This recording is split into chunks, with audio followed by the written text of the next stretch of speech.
hope you can hear me okay, and I'm very happy that so many of you showed up this morning in good health despite last night's karaoke.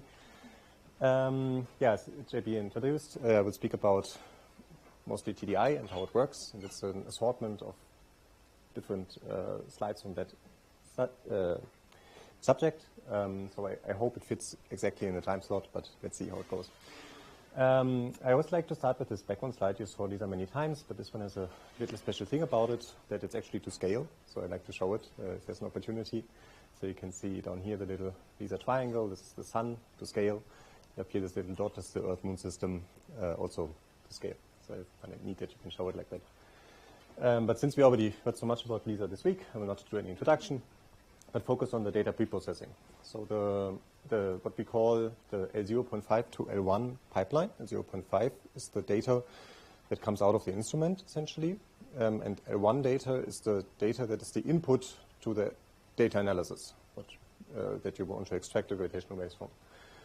And this is actually a quite complicated process that combines about 66 interferometric measurements with ground tracking information and other auxiliary sensors to produce 3 synchronized scientific variables that you certainly know, the TDI variables, 2 which look kind of like a Michelson, and 1 that is more or less a null channel that's insensitive to gravitational waves at low frequencies.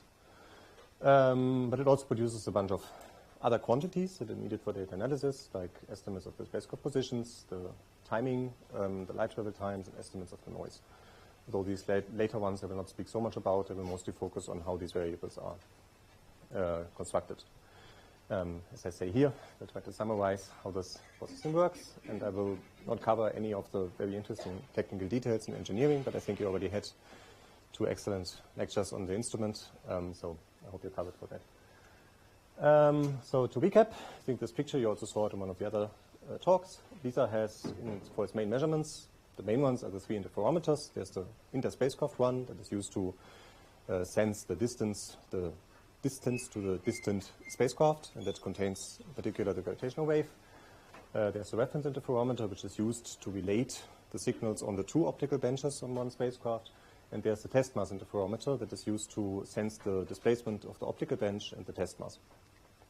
But those are not the only measurements we have. We also have these auxiliary sideband beat nodes in the interspacecraft or science interferometer that I will explain more in detail later. We have the same kind of beat nodes also in this reference interferometer that I will also speak about later, what they're used for. There's an additional measurement that I think might not have been mentioned before, at least I didn't see it in the slides of the other speakers, which is called pseudo-random noise code modulation. I will explain later what that is, but it's used for absolute ranging, for actually getting these delays that we apply in TDI. And there's a correction of angular jitters via something called differential waveform sensing. It's sketched down here, but again, I will explain it in more detail later. And these things, they are used to, oops, that went wrong, to suppress some of the dominant noise sources that we have, or all of the dominant ones. For this, I have a little sketch down here where I show you the allocated noise levels that we want to have, split into 2 broad categories. One is the OMS, optical metrology system. So the thing that is responsible for measuring the positions of these test masses, and the other one is the overall test mass acceleration noise, so the actual non-gravitational wave-induced displacement of that test mass. And you see them down here in funny units of hertz per root hertz. So that is one way unit we like to use for the measurement that directly comes out of the instrument, because we're measuring frequencies of beat nodes, and that's naturally expressed in hertz. The per root hertz, I will speak about that in a bit more in the evening lecture, in case you're not super familiar with power spectral densities, what that means.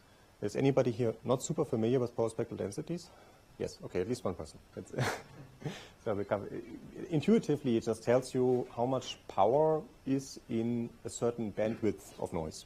But I will explain in a bit more detail how it's defined and some details on it. So the dominant noise source that we have is, of course, laser frequency noise, which you see all the way up here at around 30 hertz per root hertz, so orders of magnitude above where we want to be. And it's not the only one we want to suppress. Another one is longitudinal jitters of the spacecraft. So if this spacecraft and the optical bench with it jitters around. And this is luckily, in principle, from the data combination, very easy to correct by just using this test mass interferometer, so I will not speak more about that one. You essentially just add these two interferometers together, and then it drops out, ideally. We also have clock noise in the main phase measurements, which also sits at a quite significant level and needs to be reduced. I'll speak a lot more about that later. And we have additional timing noises in the clock distribution chain, so extra timing noises in the measurements used to correct that clock noise. That will also come later, and sits at just above our level, so much lower than the other ones, but still significant. And finally, we have couplings from angular jitters, so-called tilt-to-length couplings, also later more details, that sits just above the desired level if all these previous hardware corrections that I think Ada touched on are correctly applied and are working as expected. Yes? Maybe. What's the meaning of jitter? Jitter just means that something moves around randomly. And in this case, it's an angular jitter, which means that, for example, the spacecraft has small angular rotations, random ones. And longitudinal jitter just means the spacecraft goes back and forth. Yes?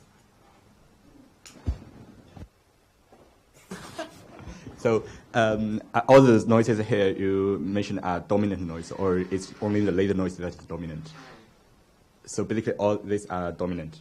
And I mean, dominant in the sense that they are above our overall allocation that we have. okay. So they need to be suppressed to reach the science objectives. Okay, no more hands, then I will go on. So I will not go into too much, I will try to avoid too much math and equations, but there are some on some of these slides. So I start with a relatively high-level model of the laser beams, which we usually model in a highly simplified way, that we just look at the electromagnetic field in a fixed point using the plane wave approximation, in which case you can just write it as some harmonic function with some phase and some amplitude. And for what concerns TDI and all those noise reduction steps, the amplitude is actually not that interesting, but the interesting part is in the phase of the electromagnetic field. And this phase, it's actually very rapidly evolving. You can look at its derivative, which is the total instantaneous frequency by definition. That's how frequency is defined. And that has a very large constant value. That is the laser frequency, 282 terahertz. It has time-varying components. One of them that we like to single out is that it has large fluctuations in the megahertz range, mostly induced by Doppler shifts between the spacecraft, but also some deliberately pre-programmed offsets in there. And there are frequency fluctuations due to noises mostly, but also gravitational waves on the order of 100 hertz to 100 nanohertz. That's this huge dynamic range that I showed you on the previous slide. So the previous slide, this power-spectral intensity, was only concerning this part. In principle, the phase of such a beam is the more fundamental quantity, but the frequency is often a lot easier to work with because so the phase is a very, very linear function that goes up like crazy, and the frequency is more or less constant and just slowly evolving. And it contains almost the same information, because if you have a continuous measure of your frequency and you integrate it, you get back your phase up to an integration constant. And for modeling, it's often useful to model this as a complex field amplitude, so that you sort of just ignore that this real part should be there in front, and you just work with this complex quantity. There are some cases where you have to be careful with that, but it works very well in most cases. Now, using this model, we can have a very rough sketch of how the measurement chain works. I think that was also already mentioned by Ada and Henri. So the basic principle is we have two interfering beams. They form a beat node, which is then whose frequency is then at the difference of the two beams' frequency, which is in the megahertz range. I think, yes, that goes into some electronics to detect that beat node. That then is sampled by an ADC, and the phase is read out by a digital phase lock loop, which I think Ada explained in detail. And the whole thing is, the readout part, the digital part, is driven by some clock. And since that clock itself, since this ADC is also adding noise in the process, there's this additional process of piloton correction that I think Ada also touched on, so there's an extra signal added on here, but I will speak a bit more about that later. So in a high-level model, again, our beams, they simply have this form. and our beat nodes, which are just the difference of two of these high-level beams. So we have the difference of the offsets, and we have the difference of the noise terms, and we have extra noise terms added on top of that from the readout part. Yes? Maybe stupid question, but what do you mean by high level here? Is it just like... Just that in reality, things are, of course, more Okay, complicated. yeah, This is highly simplified. Okay, yeah. For example, the laser beams, they are, in principle, they are a superposition of three-dimensional electrical fields with certain structures, and there are people who are looking into the details of that. If that goes over a long arm, how the waveform changes, if it goes through an aperture, how that changes, this is all not captured here. So, simplified. And as a first step, I want to focus on, for one, I will mostly focus on these noise terms. I will speak about how these offset terms are controlled on 2 slides a little bit, but it's mostly about the noise. And I want to first focus on these laser fluctuations because they are the dominant part and they are one of the most complicated algorithmic parts of getting rid of them. Are there other questions on this? Otherwise I go on. With laser noise cancellation in LISA. For this I first have, since it's early in the morning, some movies. So in principle, for laser noise cancellation in interferometer, how it works, if you have an equal, this is an example of an equal arm interferometer, which we don't have in LISA. You have a laser with constant frequency, and it's a standard Michelson configuration, and you just have nothing at your output. If now there's a small signal on this right-hand mirror, so this is almost imperceptibly moving around, then these two interfering beams, they are slightly shifted out of phase, and you see your signal directly at your output. Now, such a device with the laser frequency is constant. It works, of course, but even if the laser frequency is not constant, as in this case, there's a modulation on it, it still works because the laser is delayed by the same amounts on these two arms, and they're still in phase when they interfere, and you still get a very nice signal out of it. Now, when it stops working is if the arms are not equal anymore, and then your readout is completely dominated by this modulation of the laser beam. And that is more like the situation that we have in LISA, unfortunately. Concretely, the most simple interferometer that we could build with LISA, we have over 3 spacecraft, is to just send laser beams from the spacecraft to this one, do some magic to send it back, do the same on the other side, some magic to send it back, and interfere the two. That would be the most simple interferometer you can build between 3 spacecraft. And we can look at what the laser noise looks like in such a configuration. For that, we need the light travel time between the spacecraft, which is shown in this plot up here. So this is on the order in units of seconds. So how many seconds does it take for the beam to go from one spacecraft to the other? And it's of the order of 8.3, but it varies quite significantly over the mission duration. And it's in particular also quite different between the different spacecraft. Now, down here's one equation that I will explain a bit more, I think, also tonight. How, in general, if you have a difference of 2 time series and you subtract them, what that looks like in the power spectral density of the residual. So in this case, our time series are the laser noises, and they appear, since we send the laser here and back, and we send the laser here and back in our readout, in our interference, we just see the difference of those two. So the same laser noise with a small delay in each of them with some time difference delta t. And it turns out that if you compute this power spectral density for such a configuration, you get something like this. I will explain a bit more in detail tonight. You just get this sine square factor with a delta t in it, and if you do a low frequency expansion, you just get a factor 2 pi f squared, delta t squared, and your original noise. So it just scales with the size of your time difference. We can plug that in, and we get something that looks like this. So up here is again the raw laser noise, if you don't do it as it comes out of the laser. These 2 curves here is what you would get in these round trip measurements that I showed. Actually, you have 2 options there. One, that if you would send a laser beam like this, versus like this, and the other one where you just go around. And you can see that in this case, you get this sine squared structure, and the overall level is more or less the same in our measurement band. Whereas for our Michelson interferometer that we spoke about before, the delta t is around 0.2 seconds in LISA, which means that the residual laser noise is somewhere up here. And the noise level we would like to be, which is on the picometer level, is all the way down here. So this obviously is not enough. It actually helps a little bit, but it's very far from where we want to go. And the solution to that is, of course, time-delay interferometry. That has been mentioned, I think, several times.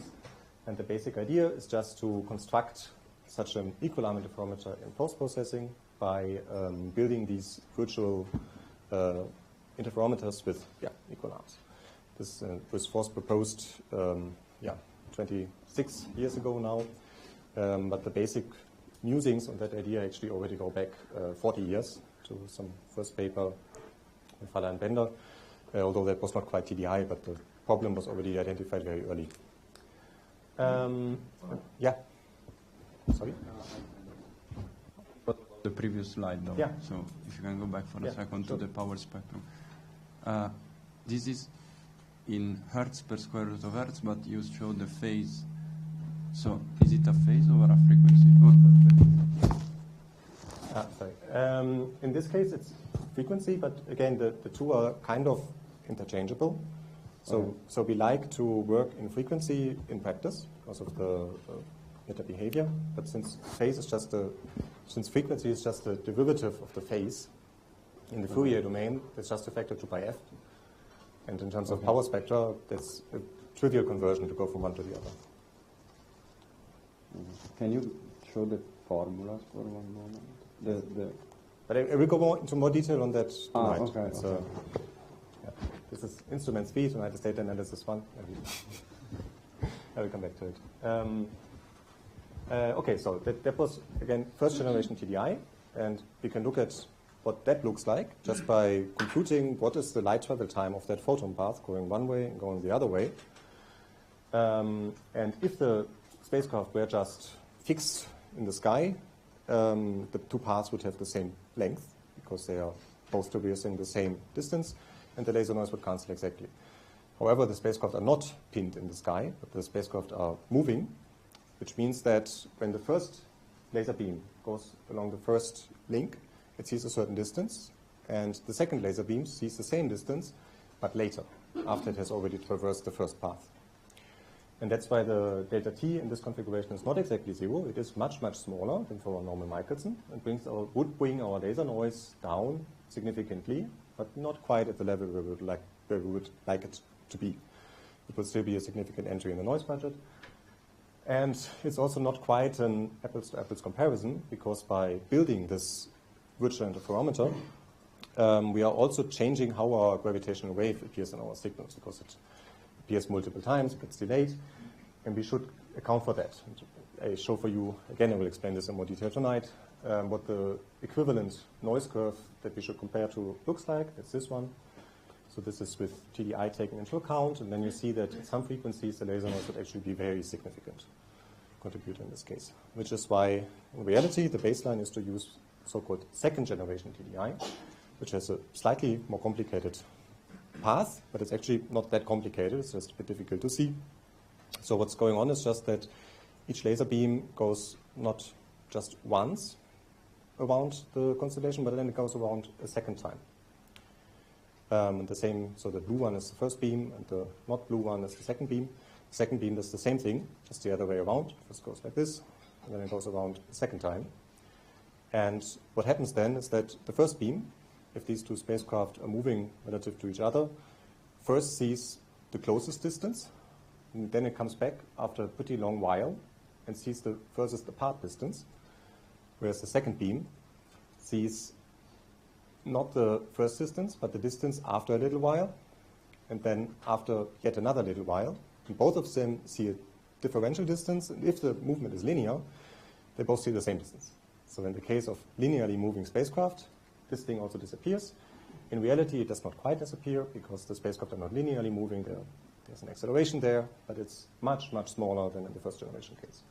So the delta t is around 10 to the minus 11 seconds in this case. Again, doing this more complicated data combination does also something to the signal, but even if we take that into account, we get a noise level that's far below our requirement curve. So we're good with second generation TDI. See, no hands, sorry. Continue, and this is in particular, this combination is then called X2, the second generation Michelson combination. This is centered on spacecraft 1, but there's also two other ones, Y and Z, that are the same shape, just centered on the other two spacecraft. why for the dashed lines, the TDI1, TDI2, or even TDI2 is kind of similar?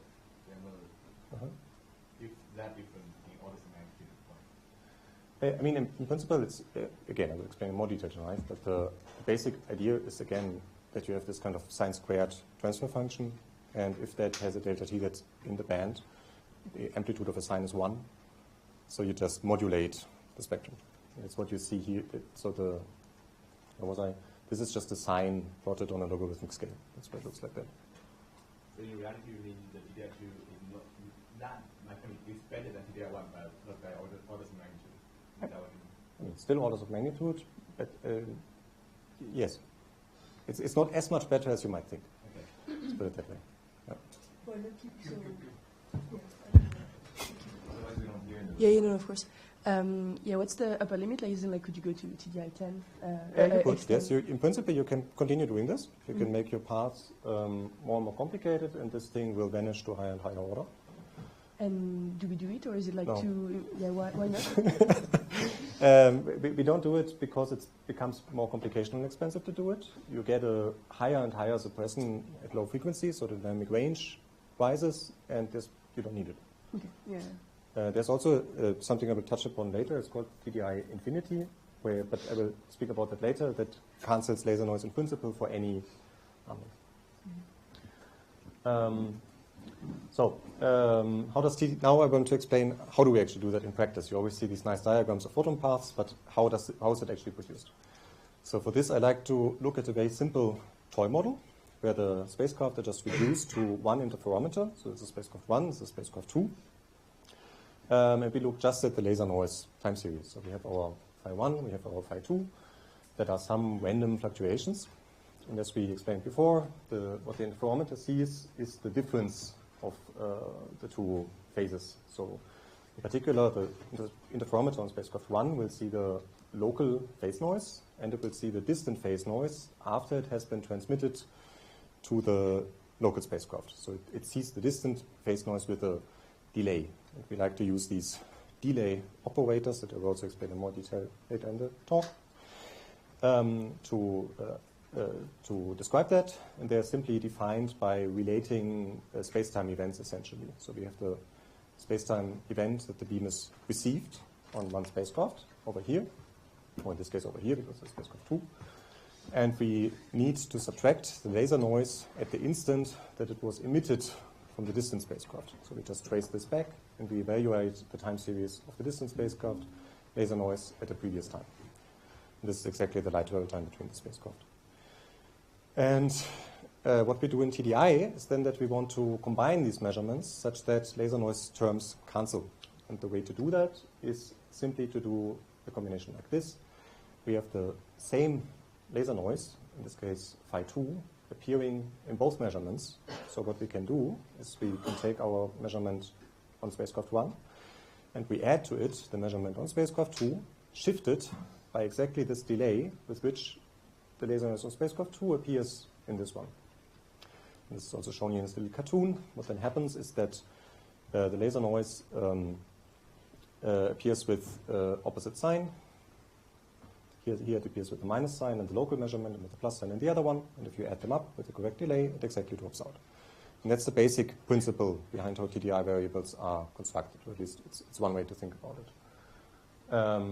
And what then comes out is a combination in which we just have the laser noise of laser 1 remaining. Of course, in this case, it would not really be suppressed. We would again get this kind of sine squared transfer function. But the nice thing is that you can continue doing this. And that's what I show you here now. So to build your... Yeah? How do we know the delay in practice? I will come to that. Sorry? I will come to that. Thank you. I hope if I don't run out of time. How do we build this combination in practice? So we start with one measurement. We add another one. That's what I just showed you. And then we just keep adding measurements with the total delay of the laser noise term that was remaining in the previous one. And this allows us to go all the way around, where we then have an interferometer of one beam interfering with itself, essentially once at the initial time and once with a time delay all the way around. Then we can do the same thing the other way around with an opposite sign. We again build this kind of interferometer where in each step one laser noise term cancels. And in the end, we're just left with two terms. one at the initial time and one at the time with a round trip. And this, since we subtract the two, what we then get as an output, the laser noise terms at the initial times fall out, and we're just left with laser noise terms at the difference of those two paths. And that's essentially TDI. That's how you construct these variables. I will go in a bit more detail how you can construct more general and find more general variables a bit later again. In practice, so how we know the delays, I will explain later, but this is also all formulated in continuous time at the moment. In practice, we have sampled time series at 4 Hertz, which is why these delays must be realized with interpolations. That was already suggested 20 years ago, but there's actually also some active research on that, which method best to use. So these delay operators in practice, they are applying an interpolation function to a time series. And of course, which data combination we use here has a strong impact on the gravitational wave response, as we mentioned earlier, which is why these TDI variables are pretty central in the LISA data analysis, that you properly model them. Now, the Michelson combination, that's one solution, but there are actually many solutions, and I want to briefly try to outline how we can find them. Here's now 3 slides of math. I try to summarize the basic idea. But I hope it's clear. So there's one approach to TDI, which is called, I call it algebraic TDI, where the laser noise reduction problem is reframed in a known context of commutative algebra, where there are known solutions. And the basic framework is that we again consider this single link equation. So the laser noise terms, okay, now I apologize, I call it P here, which we usually use for laser noise. In the previous slides was phi. I apologize for the inconsistency. So we have again this differential laser noise expression. The ij, they're just generic spacecraft indices, so 1, 2, 3. So we have 6 of these. These are just time series, so they are, you can think of them as time series, again in continuous space for now. They just map our time argument to some value in the field. It's usually the real numbers, but in reality it's some discrete representation of that. And our DIJs, you can think of them now as operators or functions from time series to time series that are just mapping one time series to another one, which is the same time series with a delay. We can now look at the set of our 6 delay operators. We have again 6 of them because we have 6 laser links. We have to look at the delays of all of them. Which is this? So this set has just 6 elements, but you can it comes equipped with a natural multiplication. Since these are functions, you can just concatenate them. You can apply multiple delays in sequence to get another delay. This other delay will not be in this set, since this set has just 6 elements, but it will be in a bigger set, which is the set of monomials, which I call here M, which is the set of all finite ordered products of these elements in this set. So it's the set of all possible multiple applications of delay sequencing. And that's actually a semi-group. It's not like math, it's not a full group because you don't, at this point, have a neutral element, although you could easily add it as a delay operator that doesn't delay anything. And it doesn't have inverse elements either, although you could also easily add those. They're just the opposite time shift going forward in time. Now, once you have this semi-group, you can build the set of all polynomials of delay operators, which you can write like this. So it's just a formal sum of one of our monomials scaled by some coefficient, again from the field. And these polynomials now come with a natural addition and multiplication on them. So you can add 2 polynomials together, and they inherit the addition and multiplication options just from the underlying field, essentially. So you could, maybe one example, very trivial. If you have kind of something like this, and you multiply that by something like this. Now, something random, doesn't matter. You just multiply it out.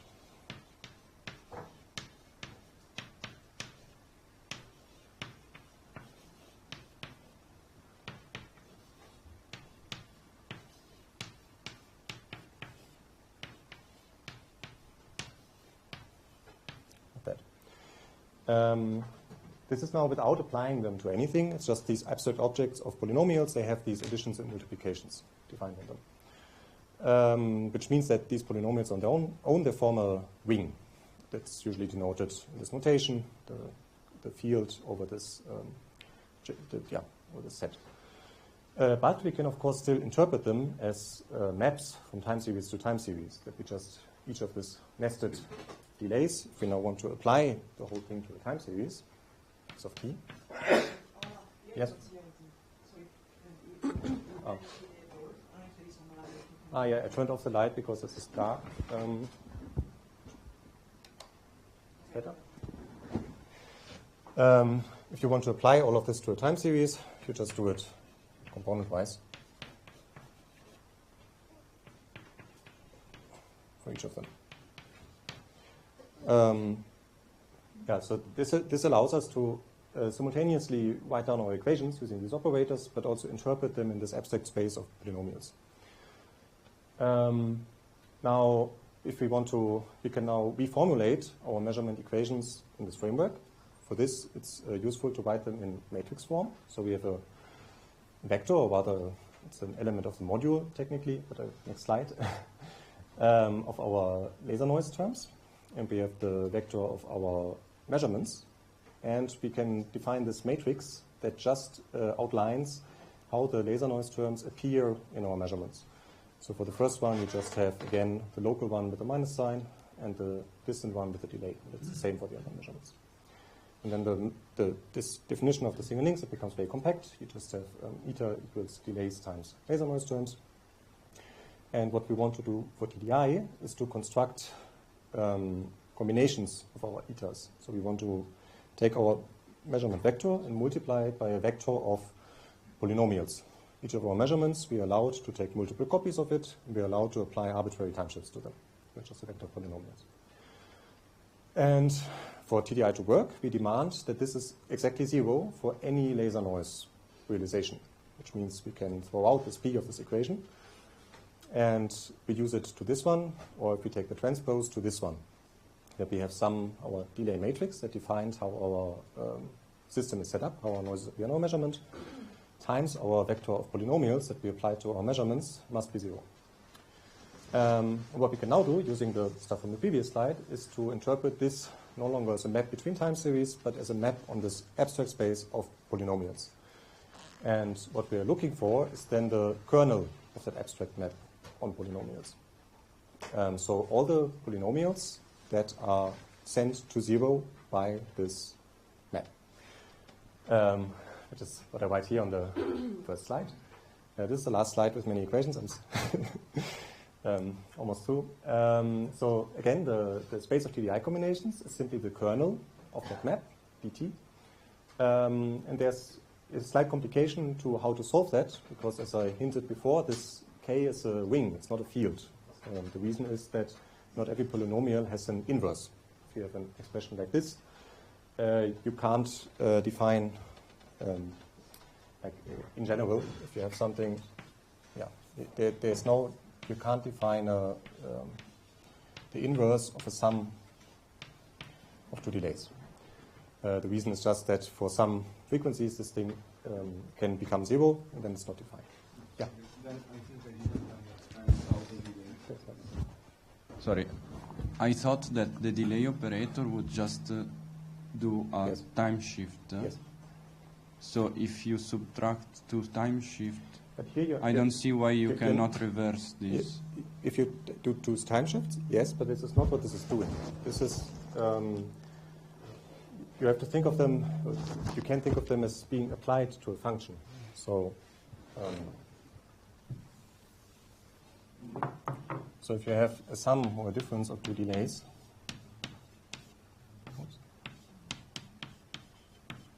that's equal to x of t minus d12 minus x of t minus d23.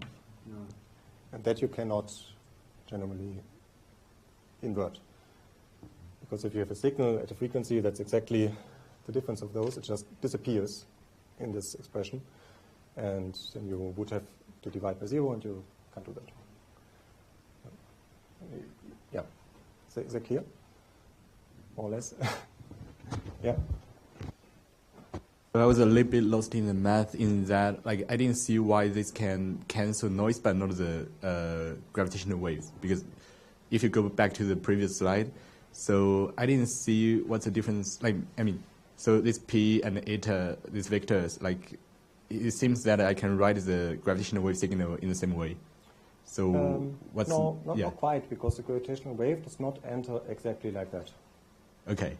So this equation, it only contains the laser noise contribution, and that enters exactly like that. And the TDI, defined like this, is designed to cancel anything that enters exactly like that. So the difference between noise and the signal is in this D matrix. Okay. Yes. You could add another term here with a different D matrix times the gravitational wave signal. And we're lucky that it would not cancel in the same way, because it appears slightly different. Here you don't check in compatible gravitational waves. Right? Yes. You might find solutions in which gravitational waves is also cancelled. Yes. There's actually a trivial solution where that is the case, which is just 0. Sorry, can you also say where are we going with this formula? Like, why should anyone think of making these linear combinations of TDI variables? Yeah, I mean, we're not making linear combinations of TDI variables. We're trying to solve this problem. We're trying to find the polynomial combinations we have to make of our measurements to cancel the laser noise. So we try to describe the space of possible data combinations that we could do that are laser noise free. That's the goal. So maybe this step here was not super clear. It's a so you can really think of it as a matrix equation. So you have polynomials like this. Your p vector is the sum of D-layer operators like this. But it's in this equation abstractly defined. It can be anything, and we're trying to find the ones that fulfill this equation. So possible data combinations that cancel laser noise.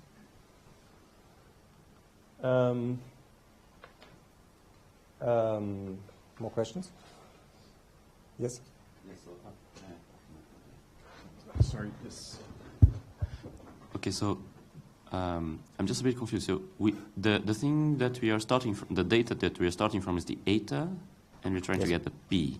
Is that right? Yes. Okay, so the eta are the things that we measure in the phase meters, or okay.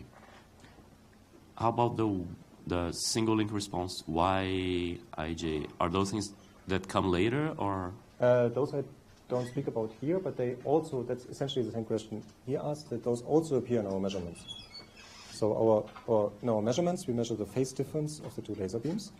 There's a very big dominant term in there, which are the laser noise terms, which is the only thing that I describe here. So I only consider these two noise terms, and I don't describe anything else. But there are also other things in there, including the gravitational wave response Y, that I think Henri derived in great detail, which appears in these measurements differently as he derived. It's a more complicated expression with depending on the orientation and so on. But I don't speak about it here. This is only about, given that a noise appears in the measurements like that, how do I have to linearly combine time-shifted versions of my measurements to get rid of that noise? Okay, are we going to go through that afterwards, or no? How the gravitational wave appears? Yeah, the gravitational wave response. I will mention that again tonight. Thank you. how that translates. Yeah, so more questions? I was a bit worried about these slides that they might be too confusing, but I hope I hope you gained something from them. So just to get through it, so the complication is again that these polynomials, they're not a field, they're a ring. Not everything is an inverse, which means that this subspace of laser noise-free combinations, this kernel of this function, that does not have a well-defined dimension as it would if it was a vector space. These TDI solutions, they form a so-called submodule of this overall module of possible combinations, the so-called first module of syzygy. And even though it's not a sub-vector space, it's still a well-framed algebraic problem that can be solved with standard methods, at least in the case of commutative delays. So if you allow yourself, if you say that your delays are constant, then you can flip the order of them, because that just means that if you apply 2 of them in sequence,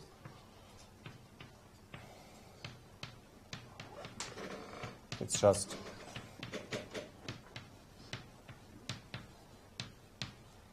that. And of course, since this is just an addition, you can just flip them. The order doesn't matter, so it's commutative. And in that case, this has well-defined solutions that you can find with specialized software or with standard algorithms.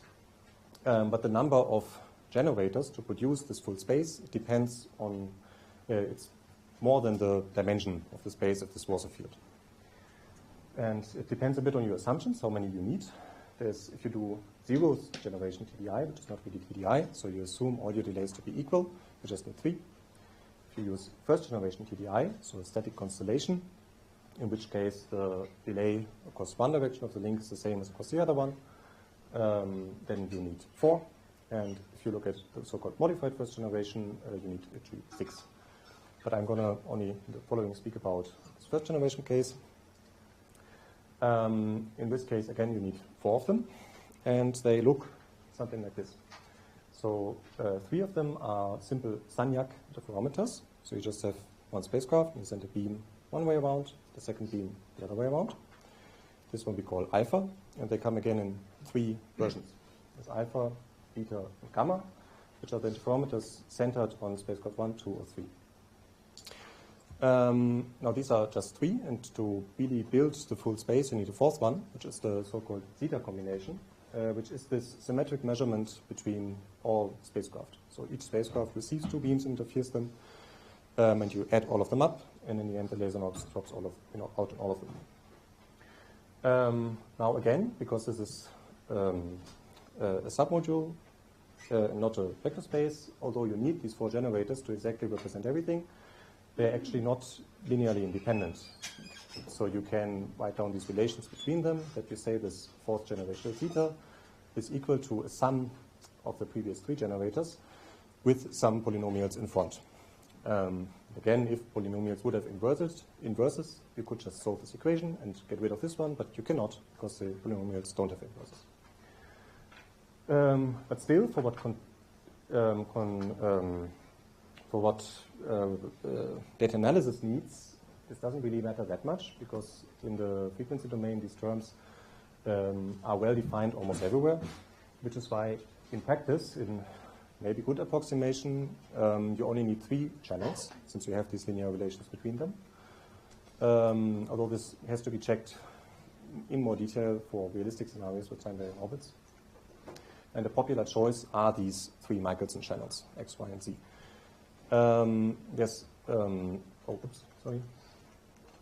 There's a further simplification that you can do with them that I will speak about more tonight, that you can further combine them into these channels A, E, and T. And this I will also speak about more tonight, that at low frequencies, then these 2 guys more look like a Michelson, and the sensitivity is mostly given by them. More questions on this? Otherwise, yeah. Oh. You go first. Can you give us an intuition about why the equation above holds, if it's possible?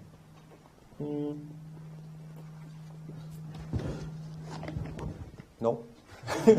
No, I mean, it kind of drops out if you write out what this looks like in terms of delays. It's a simple algebraic equation. This guy, it has you can also think of it in these pictures, that this guy interferes, this laser beam, once it goes around here, and once it goes around here. And this guy contains the symmetric measurements across all links, so it does contain the interference of these 2 incoming ones. It contains the interference of these 2 incoming ones, it contains the interference of these 2 incoming ones, which are exactly the interferences we have here, just after a round trip added on top, which is why we have this 1 minus these extra delays everywhere. That's kind of the intuition of why they appear, but to really show exactly this, you can write down the equations, and you see, okay, this one. Who's first? Simon? You? No. Just somebody ask a question. Okay. So two questions here. What does this like subscript to means for X, Y, and Z? Just second generation. Second generation. Okay. And then are you sure that is SHX at the last line, or it's SHT? SHX. Okay, so basically A and E channels, they have the same kind of like power spectrum density as the X channel. Is that what you're saying? No, they don't have the same power spectrum as the X channel, but Okay. they have the same sensitivity. Sensitivity. Okay. What that is, I explained to Mike. Okay, that's cool.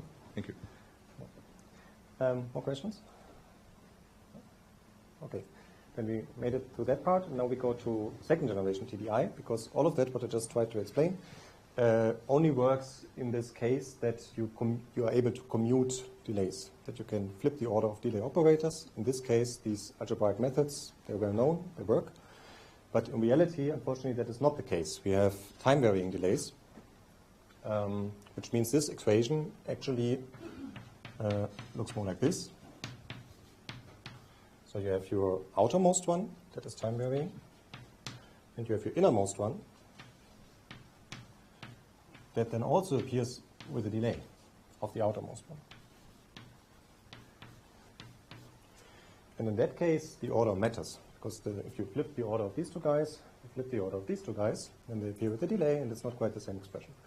And it turns out this whole nice algebraic thing kind of falls apart in that case, or at least the standard solutions, they don't work. But you can still generalize and find solutions that work. First, these were found by just modifying existing first-generation variables, by adding extra loops based on intuition. But there's also an algorithmic way to explore that space using some approximations, which I want to very briefly sketch how it works. Is that no? That's what is called geometric TDI. And the basic idea is that you think of TDI combinations now as paths between the spacecraft, and you just try to explore all possible paths which have vanishing light travel time under some approximations. So I show you here a little diagram. This is not a time axis. This is just a counter of at which spacecraft you are at. And this is a time axis where you are at in terms of time. And you're just tracking your laser beam through the constellation, adding up links between your spacecraft. You can say, first go from this spacecraft to this spacecraft, that brings me forward in time, and then go to the next spacecraft, that brings me further forward in time, go to the next spacecraft, and so on. You build a path just by adding up possible connections between the spacecraft, and you keep track which links you visited, and where you are in total propagation time of that beam.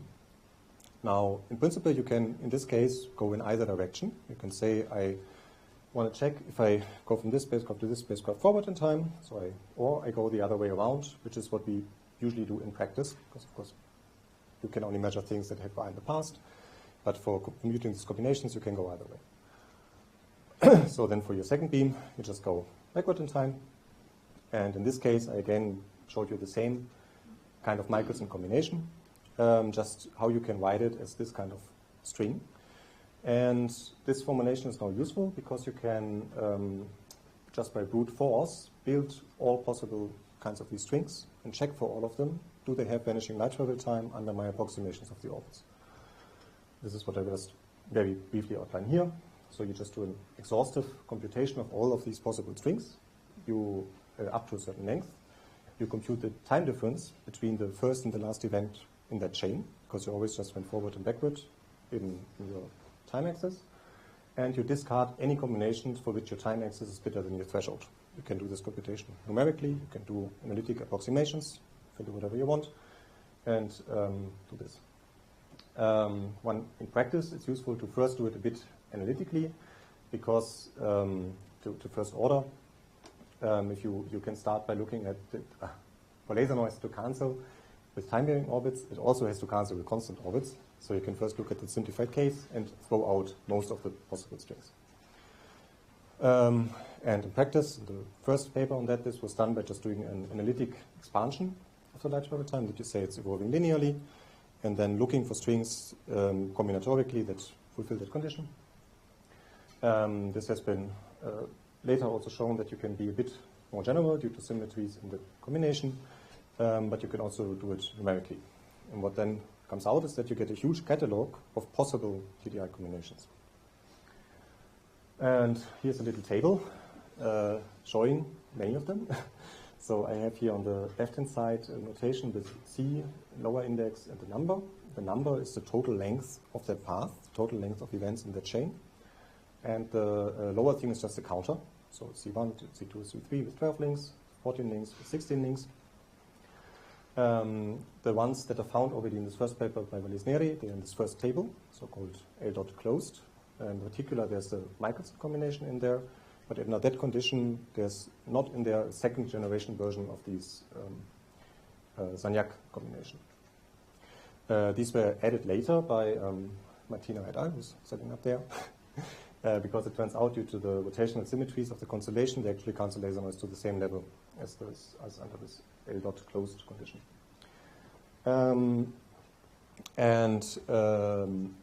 Finally, the table is actually much smaller than the total space of these combinations because it's reduced by various symmetries. Since it's just this chain of events in space-time, it doesn't really matter if you shift the whole thing back and forward in time, or if you go through it forward or backward, or if you just flip the geometry, if you just mirror it along an axis. So this is all reduced here, and I have a little counter here if it's a mirror symmetric combination, so if it's the same thing, if you go this way or the other way, and if it's a time reversal. And then this, if you count for the symmetries, this table of 34 combinations actually represents up to 210 distinct variables. So there's actually a huge space of possible TDI combinations you can use. But the nice thing is that you don't have to use all of them because they in principle all contain the same information. This can be, is that clear? More or less? Okay. Yes? Maybe one thing. So this kind of thing, in principle, you can also find by finding them by the algebraic approach, right?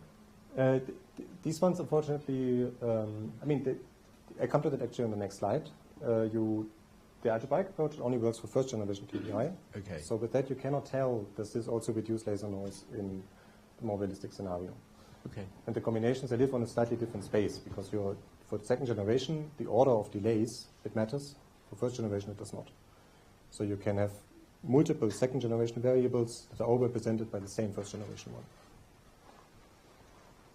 one. But linking to what you just said, a follow-up study that we did is that all of these second generation combinations, you can look at them under that assumption that the delays are constant.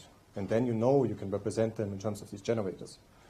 Which means if you take your second generation combination and you simplify it under that assumption, you can check how is this represented in terms of my first generation generators.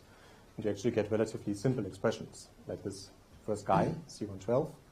It's just the first generation Sagnac variable with this factor in front. I again apologize for a mix of notations. The X, Y, and Z, they're just these delay operators, but under that first generation assumption that the direction does not matter. Yeah.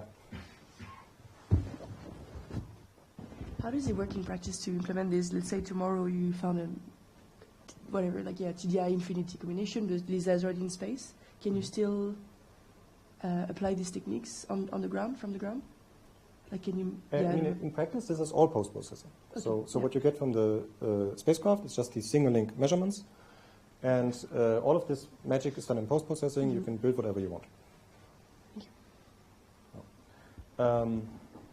So again, why this is useful, that usually by taking a second generation combination and making some simplifications, you can find a simpler description of it, and it's useful.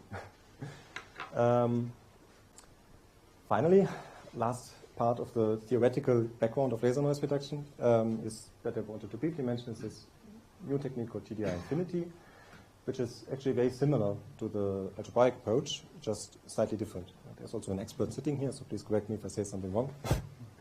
So the standard TDI formulation is in continuous time, and the actual data that we received, it's a sampled time series. So you can think of that as just a long vector of time samples. You have your different measurements, first all at the first time, then at the next time, and so on. And your laser noise is just a vector of your laser noise realization at those same times.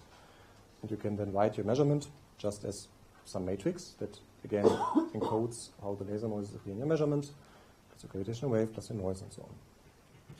And what you then, the way to formulate TDI infinity is then just to say, okay, we want to do some linear combination of our measurements, of our sampled measurements, to produce something that is again laser noise free. And the basic principle is exactly the same, that you then say this should work for any P. So we just need this condition that our matrix combining our measurements times our, he calls it design matrix, describing how the laser noise appears in the measurements must be 0. The difference is now that these are just matrices on a standard vector space. So it's not this algebraic thing, but it's just a standard vector space, which is simplifies in that case. But it's the disadvantage is that the computational complexity is a lot bigger, because you now have instead of a vector with 6 elements, you have one with the length of your time series, which is very long. So there are a lot of practical details to consider there. This was all on the mathematical background of TDI. Now I still have quite a few slides on some more practical details. Yeah.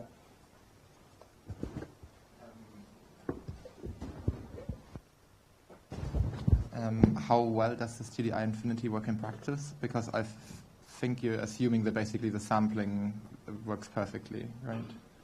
Yeah, I mean, so in practice, I think it performs very well from what I've seen in the papers. But there is an assumption in there that here, these delays, are really delays in continuous time that are perfect in principle. TDI infinity, you need to describe those using interpolation, some sort of interpolation. Because the physical delay, it's a fraction. It's not exactly on the sample, but it's somewhere in between. So there's some approximation in there. But you also do that in standard TDI when you actually compute it. You also have to represent your continuous delays using some interpolation thing. One question, maybe I think it's more for GP actually. My curiosity. So the way we found out the null channel was to look for the null space of all the TDI combinations that were null to gravitational waves. I was wondering if the TDI infinity is the same idea at the end. So you are looking for a null space of combination null to laser frequency noise. I think it's the same idea, it's just in this case, it's a null space of combinations of individual samples. In your case, it's a null space of combinations of TDI combinations. So at the level of the single link here?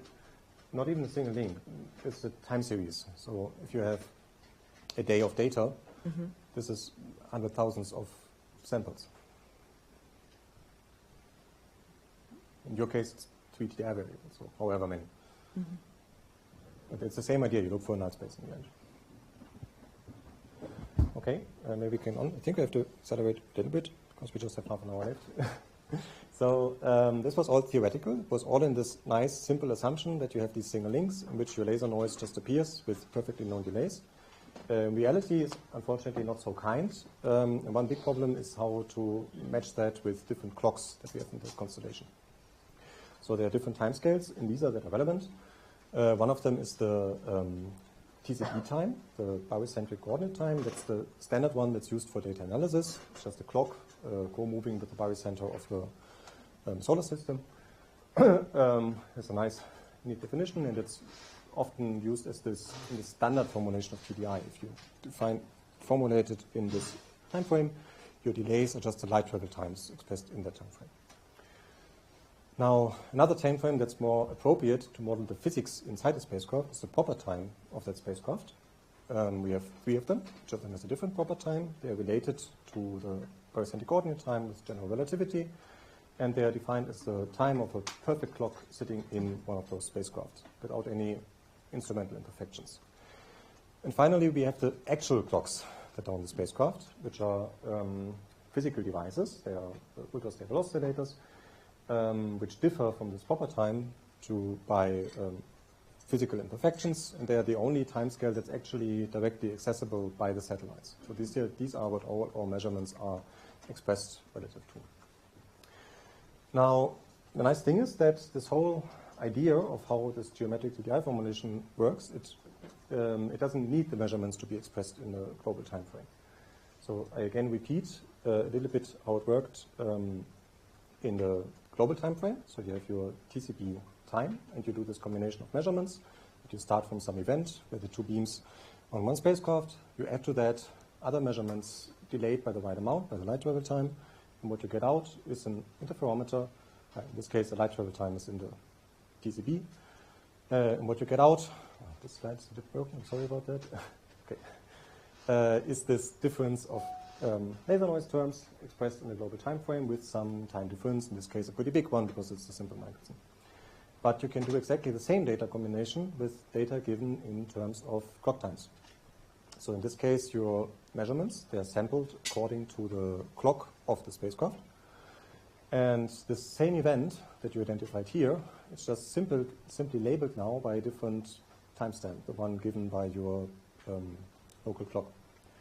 And the measurements you need to add to them to build the same combination is labeled by another timestamp, again given by the local clock of the spacecraft.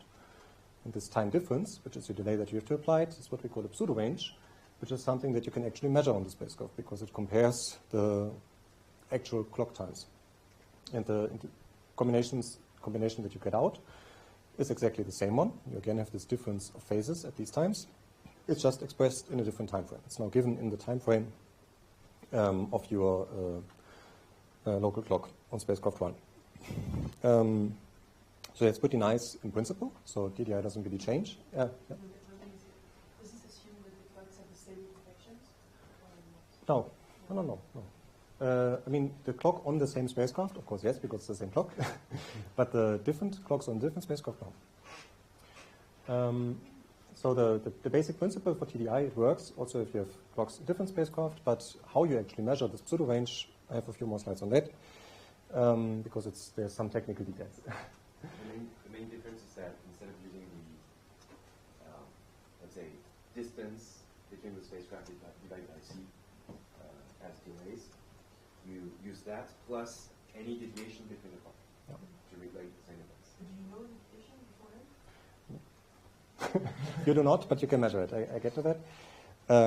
But before that, a very brief detour. There was a question earlier about phase and frequency. And all of these equations, they're always in phase because it's a bit of a more fundamental quantity and everything is just expressed in terms of delays. But in practice, you have different choices that you can use. So again, the fundamental quantity is the phase, which is this very rapidly ramping thing. And in practice, it will at some point reach a maximum number that you can represent and wrap around to 0. What we like to use is the derivative of that, which is the frequency, which is this very slowly evolving thing. And what sometimes it's even nicer to use in practice is not this derivative directly, but this derivative with this large trend removed from it, because then you just have a well-behaved thing. It's essentially just stochastic fluctuations and some signal. Now, the problem is that this has some implications for TDI, because, again, usually you formulate it in terms of phase. You just have these delays. If you might describe the same thing in frequency, take the derivative of that equation, you get this thing. And there you don't just have delays, but you also get these Doppler factors. So if you take the derivative of something with a time-varying delay, you get a scaling factor of your frequency. And you need to take that into account when you build TDI.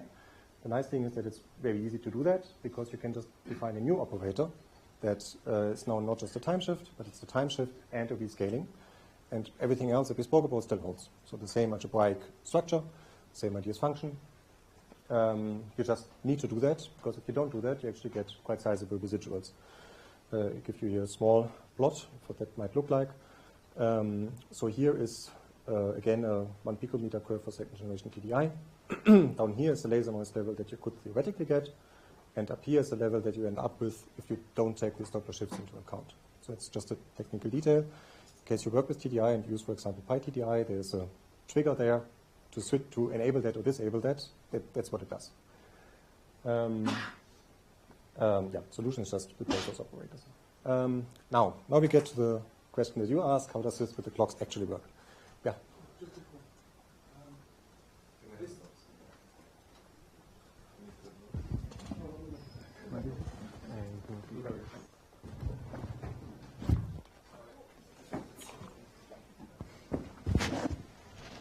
So this correction is necessary if you work in the frequency with frequencies. If you would work in the time domain, I guess you don't need to adjust that.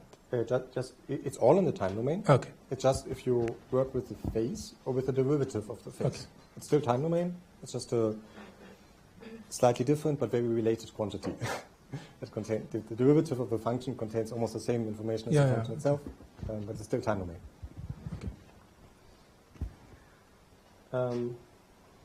Okay, so more questions? Otherwise, we can go on to the technical details of the clock noise. So, again, little movie. As discussed before, the spacecraft are moving, so our output of LISA actually doesn't look constant at all, but it's more this very rapidly oscillating thing.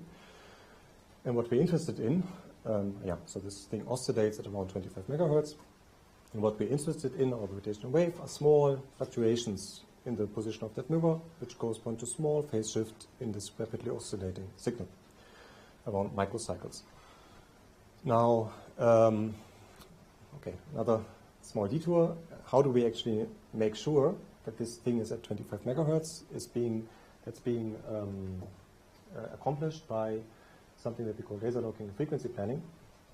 Because a priori, if you just turn on your lasers to let them interfere, due to Doppler shifts between the constellation, between the satellites, they will have large frequency offsets. And you need to control those to fall within that desired range of 5 to 25 megahertz. And the way to do that is to lock the lasers together, which means that you take one of your measurements where you see one laser versus the other laser, and you just take that as a reference signal to control one of the lasers and drive it to zero or to some desired value. And this is actually a very interesting problem in which ways you can do that to ensure this condition, which has solutions that were recently explored by Gerhard Heinzel et al. And the solutions, they look something like that. So these beat note frequencies of 5 to 25 megahertz, they are evolving with time. And there's always, but they are controlled. Some of the lasers are controlled such that they always fall within that valid range.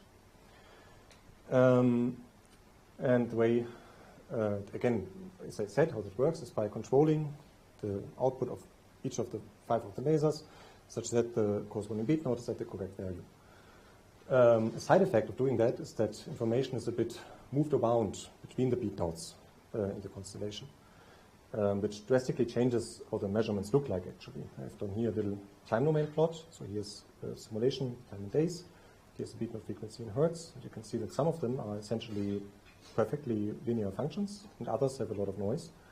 And the perfectly linear functions are the ones that are used for controlling the lasers, and the other ones have all the noise in the signal. You can also look at that in the frequency domain, which is plot up here. Some have all the noise, others have a little bit of noise, and others are essentially at the numerical limit. Which is why you might think that this laser locking has a drastic impact on your measurements, but it turns out that it actually completely drops out when you do TDI. Because, again, the laser locking, it changes what comes out of the laser, and TDI suppresses whatever comes out of the laser. Sorry for this interlude. Now I can come back to the previous thought that we have these megahertz beat notes, and they're affected by clock noise. And the way this works is that so to track the phase of our beat note, we have to somehow compare it to a local reference clock. What that means is that we have our incoming signal, and it's being sampled at some times that are slightly offset from the actual times. And since we don't know by which amount they're offset, that looks exactly like a phase error in our signal. And if you do the conversion, what kind of precision we need, you come out at a number of around 40 femtoseconds per root hertz to achieve a microcycle phase readout for 25 megahertz beat notes. And if you look at the performance of existing clocks, you see that they are orders of magnitude worse than that. The way to solve this problem is to do an extra measurement of those clocks relative to each other. And actually two different measurements. One of them is to reach the performance, and the other one is for absolute clock information, which you asked about before. Now, for the first one, we do a so-called modulation of the beam, which means we take our laser beam, which is at some fixed frequency, and we send it through an optical modulator, a device called an EOM. It's just a crystal with a refractive index that depends on the voltage that is applied to it. So if you send in an oscillating signal, refractive index oscillates, and you get a phase modulation of your beam. The way how that looks like mathematically is that you just can, in this complex representation of the field, you multiply it with a phase modulated signal, and there's a useful mathematical expansion of this expression that you can replace this complex modulated field with the sum, approximately with the sum of 3 terms, which, if you multiply that out, then looks like your signal got 2 sidebands, one upper one and one lower one, and they appear exactly separated by the frequency of your signal that you use for modulation. So in each interferometer, instead of having just 1 laser beam, we essentially have 3 laser beams that are coexisting. It's a bit more complicated in reality because it's just an approximation, but the basic principle holds. And this signal that we use for modulating, because it was derived from the clock, it contains all the imperfections of the clock. So we can use that to measure the clock noise. And that's how it looks like in practice. So this is very similar to the picture I showed you before. It's just enhanced by having this extra modulation on there. And it's actually also enhanced by having a second modulation on there that I will speak a bit more in detail in the next slides, which is a so-called PRN code. It's just a sequence of blocks, 1 or 0, that come one after the other. It's predetermined. And it's applied in exactly the same way as this kind of modulation on the beam. So what the spectrum of the outcoming beam then looks like is that you have your carrier, and you have your upper and your lower sideband, and you have this PRN around it.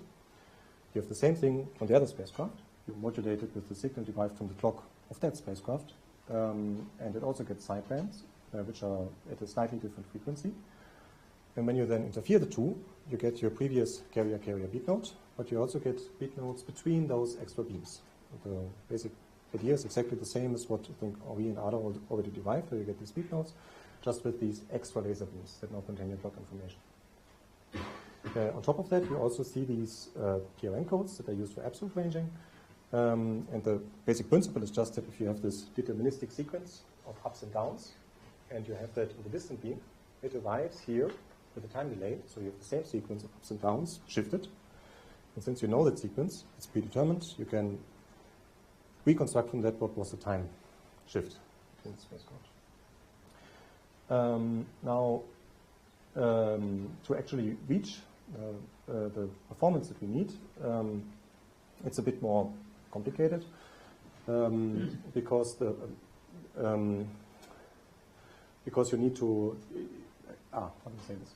I told you before that these sideband signals, they are generated from the spacecraft clock. But you need to make sure that the signal that you use as reference for the phase measurement is actually very strictly related to the signal that is on your laser beam. And this is a short diagram of the overall distribution chain of the spacecraft. So you have your master clock. You use that to generate these modulation signals, one on the left, one on the right. And these are modulated onto the laser beam. And these are also used to generate the reference signal for your phase meters to determine the phase of the bit node, so-called pilot tones. And what's now important for LISA to work is that the pilot tone versus pilot tone signal, the one over here, that these are in very well relation to each other, that you actually use the same reference signal for all phase measurements on the spacecraft. And that the pilot tone that you use to measure is very well related to the signal that you put onto your beam. Now, what concerns the electrical part, it's actually just important that the left one is in very well relation. And very well relation means around this 40 frames per second per root hertz mark. Why it's only the left one that's important? The reason is that we have this extra beat node locally in this reference interferometer. So you can optically measure this guy versus this guy and use that to correct timing errors in this overall chain from your pilot tone signal used to discover the phase to the modulated beam. Now this is how we generate the gigahertz signal used for precision, but we also have this PRN code, which actually needs some processing to make it work. The reason for that is that these codes, they have a finite length of around 400 kilometers. The distance between the spacecraft is much larger than that, such that when you receive a copy of that code and you shift it around against the local copy, you can only know how much the light travel times was up to 400 kilometers. So the raw code actually looks more like this. You have this very rapidly wrapping thing. These are 6 different codes in this upper thing. And the first step that you need to undo is to unwrap the codes, which means to get rid of those phase jumps. You can very easily automatically detect them because you see, okay, this jumped exactly by 400 kilometers. And then you can reconstruct an unambiguous PRN range, which is shown down here. But this still does not contain any absolute ranging information because you don't know what is the absolute offset of your sequence of codes. To do that, you need to have some other measure of your pseudo-range.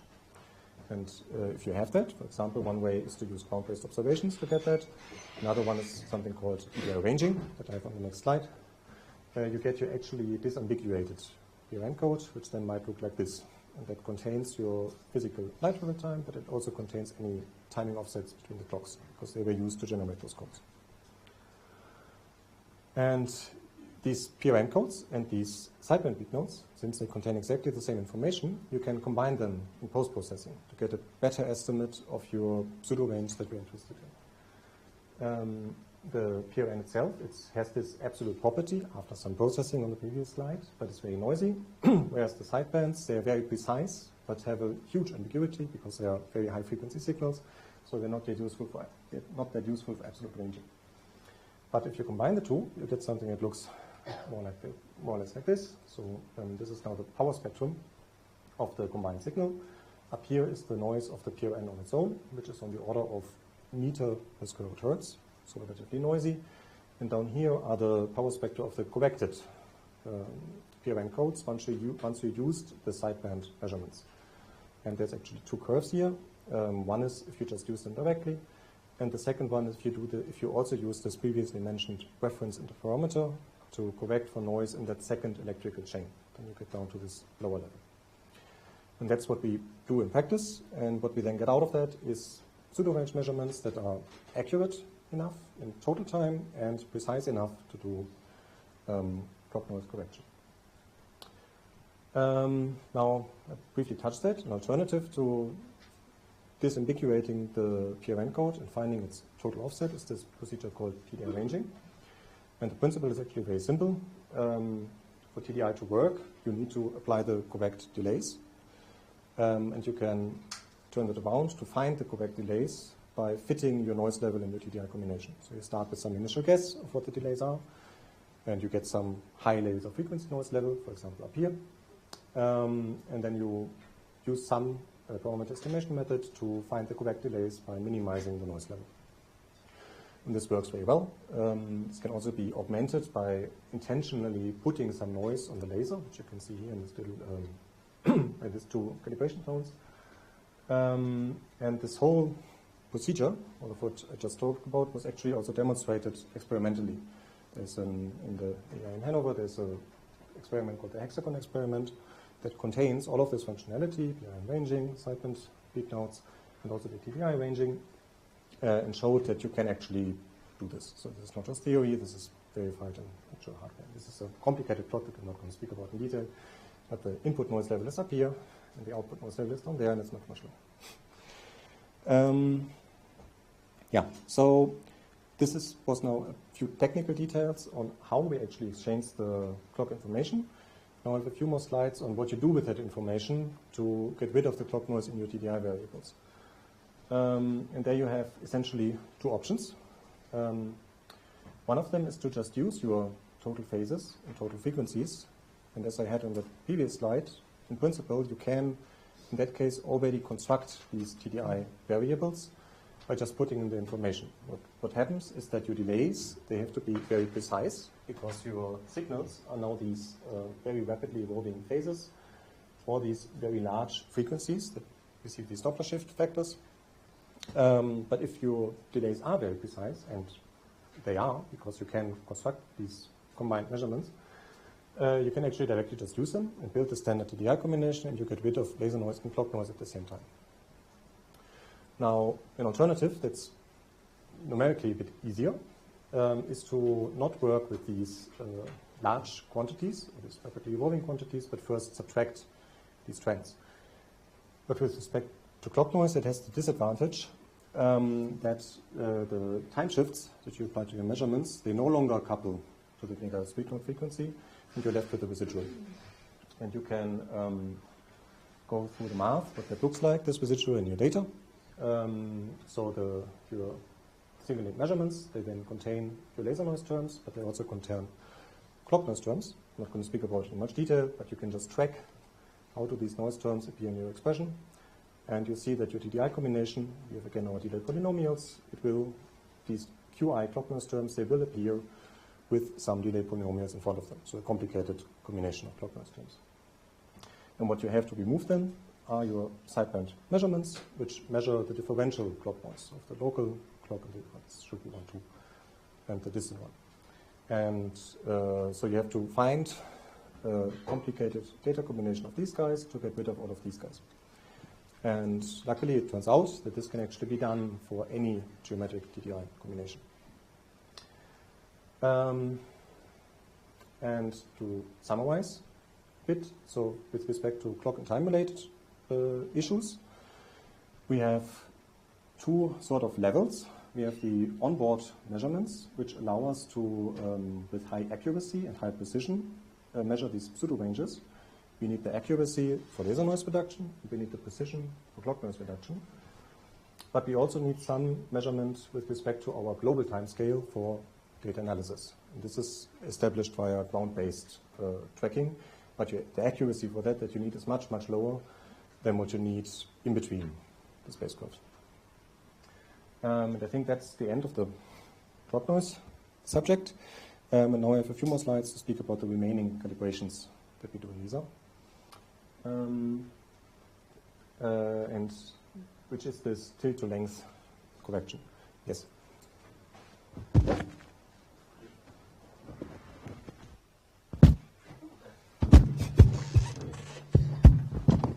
Getting worse and worse.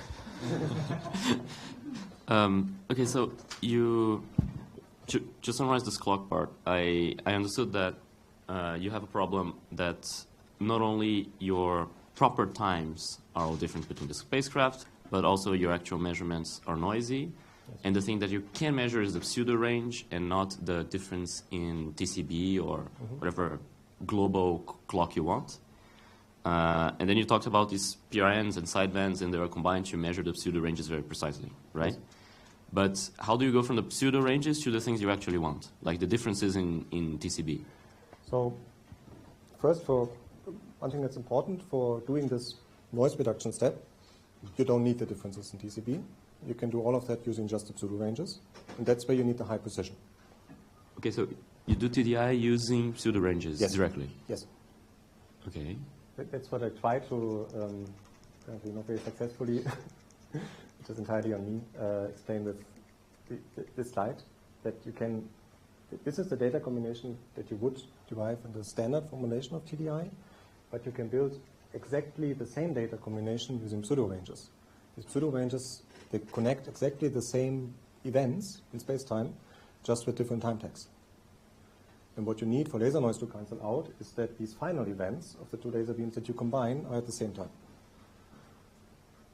If you use the pseudo ranges, they are at the same time expressed in this clock. Here they are at the same time expressed in this clock, are not the same number. But since your clock are well behaved, they don't have any singularities or anything like that. If this is a picosecond, then this is also a picosecond. It's the... Okay. Does this assume that the relativistic corrections are small or something like that? Because it looks kind of magic, like you're subtracting numbers from different clocks, and somehow it works. Yes. Yeah. I mean, of course, it only works if you have a. I mean, if the coordinate frames are very well behaved. If you would intentionally put a singularity in your coordinate frame, such that at exactly this event the clock times diverge like crazy, then that would not work. But that's not what we're doing, because the clocks, they are very close to the proper time, and the proper time is very smoothly related to the TCP time. So these are all very well behaved functions. Okay.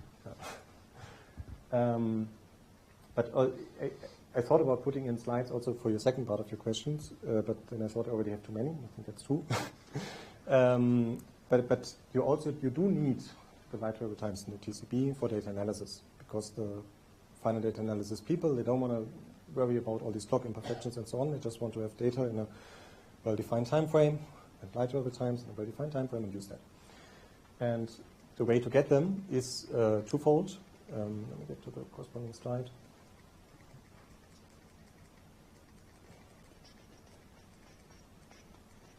Where is it? Yeah. On the one hand, you have this measurements between the clocks on the spacecraft, which are very accurate and precise, but you also have measurements from ground-based observations. So you track where the positions of the spacecraft are, you send some radio signal to them, it comes back, you can track the Doppler shift of that signal, and that gives you also a clock measurement of the local, the Earth-based timescale with respect to the spacecraft. And then you can combine that information together with your, so where the spacecraft are, what those errors are, what the relative errors between the clocks are, to get pretty good estimates of the light travel times in our global time frame and the time tags in the global time frame. And that's what you use for data analysis. Now, I think that's the last subject, which is tilt-length coupling. I keep this relatively brief, so just what it is. The basic idea is that our desired measurement that we want to do is a longitudinal length measurement between the spacecraft. That's where the gravitational wave comes in. But it turns out that there are also other degrees of freedom of the spacecraft, as three-dimensional objects. And if those, for example, rotate around, and the rotation axis is not quite aligned with the center of mass of the whole thing, you get a displacement as well. Similarly, the wavefronts of our laser beams, if they would be perfectly circular at the distant spacecraft, if you turn it around, you don't get any phase shift. But if it has some fluctuations on top of it, and you turn it around, you do get a phase shift from the angular movement of the spacecraft. And you can compensate for these effects to some degree. I think Ada showed you some pictures of complicated imaging optics that are very cool. But it's expected that that will not be enough, that you have to do some post-processing correction as well. And the way we do that is, in principle, very simple. So we have these extra measurements on each interferometer, which are called differential waveform sensing. The idea is just that if you have two incoming laser beams, and they're tilted with respect to each other, so this is the wavefront of one laser beam, this is the wavefront of the other laser beam, then the phase that you see on the upper part of your photodetector will not quite be the same as the phase on the lower part of the photodetector, such that you get two different photocurrents out of that are shifted with respect to each other, and you can combine them to get a measurement of that angle between the spacecraft, between the laser beams. And the way TTL subtraction then works is that you assume a linear model. So you take your degrees of freedoms of the spacecraft, how they can jitter, and you say to first order, this jitter will appear with some coefficient as a length error in the readout. The problem is then you don't know what those coefficients are a priori because they depend on all the details of your optics. But you can fit them to your measurement, similar to what we had with TDI ranging. You don't just use the TDI variables, you add these extra DWS measurements that are measurements of your angles, and you try to subtract the combination of them with some coupling coefficients in front to minimize your noise. And that has been shown, at least in simulations, to work very well. So here's an example where up here is the noise level that you might get after integration, so after the spacecraft is built. Here, the noise level that you might get after you do all these hardware compensations. And here, the noise levels that you get after you actually fit those coefficients and subtract the extra measurements. So it's the very short outline. The TTL, compared to all the clock and the laser stuff, it's very simple, the correction that you apply. The complicated part is finding out those coefficients, which numbers you actually have to use to subtract. And this brings me actually to the end, to the summary of all the L01 processing steps that we do. I apologize that there was a lot of different materials in different directions. I hope there was something in there for some of you. And I have one last slide connecting to the evening lecture, which is on performance and sensitivity. And for this, I just have this one picture, which shows you a so-called strain amplitude spectral density. It's based on 1 root hertz. We'll explain in more detail what that is tonight, but you probably also have seen it many times. And we usually split that in two big parts. We say we have our test mass acceleration noise, we have our displacement interferometer noise, and they are limiting in two different aspects of the frequency band. So the physical test mass motion is dominant at low frequencies, which you can see here, and the displacement interferometer noise is dominant at high frequencies, which you can see here. Note that this curve now takes into account both the power spectral density of the noise, but also the gravitational wave response, which is the reason why there are these wiggles high frequencies. But again, more later tonight. And the sensitivity to in strong approximation, which again later tonight, you can just define it like this.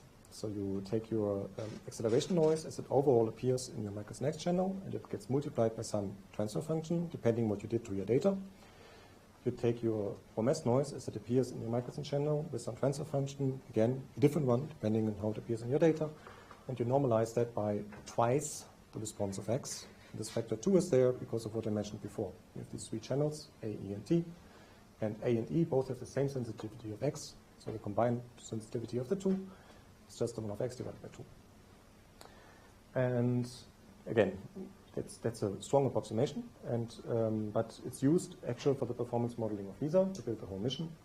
And on the hardware side, people have very detailed breakdowns of what these things look like. So for the test mass, there's a detailed budget, informed also from LISA Pathfinder, which I think was mentioned before, of different physical effects that enter here, such as actuation noise, Brownian noise, and so on.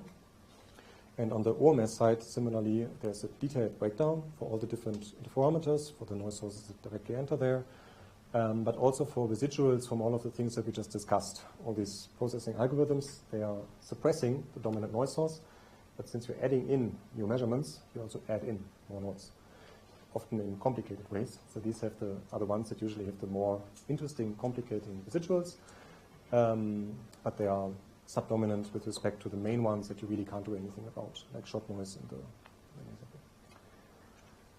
And with that I end, and thank you for your attention.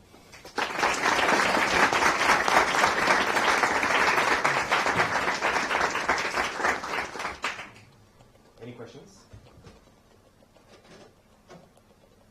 No. I feel the need for do you also need to include in your TDI the time delays from measurements being passed in the spacecraft itself, so from test mass and from test mass to test mass, stuff like that, or is that instantaneous compared to the long one? Good question. There actually was a recent paper studying exactly that. One thing that we definitely need to account for are processing delays. So this whole measurement chain, it starts at a high frequency of 80 megahertz, and there are filters that do downsampling to bring that down to 4 hertz. And these filters actually have a significant delay that you need to compensate for. So the general time scale or length scale of relevance is always around a meter, or around 3 nanoseconds. And also onboard the spacecraft are not point masses, they are three-dimensional objects. And in particular, the two optical benches, they're not that close together. There's an optical fiber connecting them, and the light going through there, that can be a couple of meters, maybe up to 10 meters. The good thing is you can compensate for those quite easily, but you need to, for some of them. Okay, thank you. Okay, let's thank Mr.